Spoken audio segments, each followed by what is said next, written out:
اللي مع ابو سالم يعطينا صفقه، اللي مع منصور يعطينا صفقه. وين احمد؟ احمد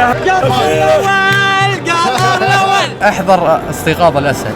ما نسولف احنا وايد. لا يا لابس النظارة يا حلوك بالطيارة. لو الكاس يهدى قبل البطولة والله لا هدي القطر.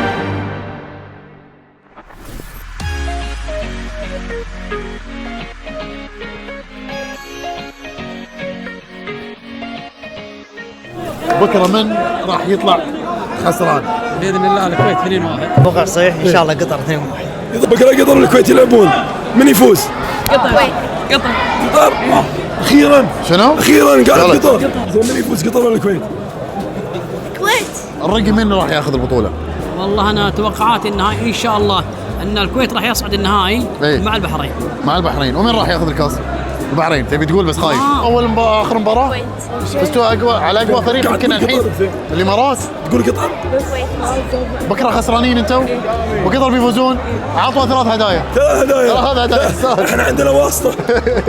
بكره انا اتوقع احساس توقع الكويت 2-1. السعودي ان شاء الله جاهز فنيا وباذن الله احنا بنرجع للرياض بعد بكره اكيد بفوز على العراق.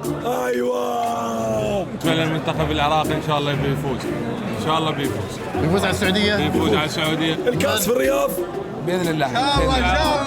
الكاس بيطلع من الكويت ولا لا؟ ما راح يطلع. ليش ما يطلع؟ واحد. بكره قطر والكويت. ها؟ نفوز عليك خلاص. لا منتهي انا اشوفها.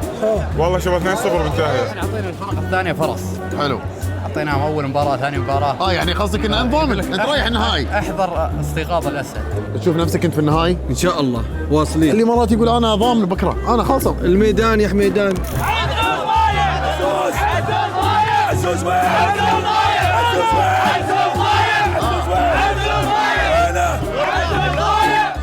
ابو سالم عندي لك سؤال. تفضل. بكره الكويت وقطر بيلعبون، من بيفوز؟ والله ان شاء الله طبعا انا اشجع نادي الكويت.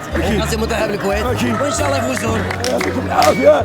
اجواء اكيد ولا مباراه. الملكيه ورب أي الكعبه. والله. كاس خليج أي والله. مالي. أي والله. انا من قطر وحاضر كاس عالم وكل شيء. كاس الخليج اكبر من كاس العالم. شكرا للكويت، شكرا للخليج. نعم. ترقبونا ان شاء الله بالحلقات الجايه. يا قطر جايكم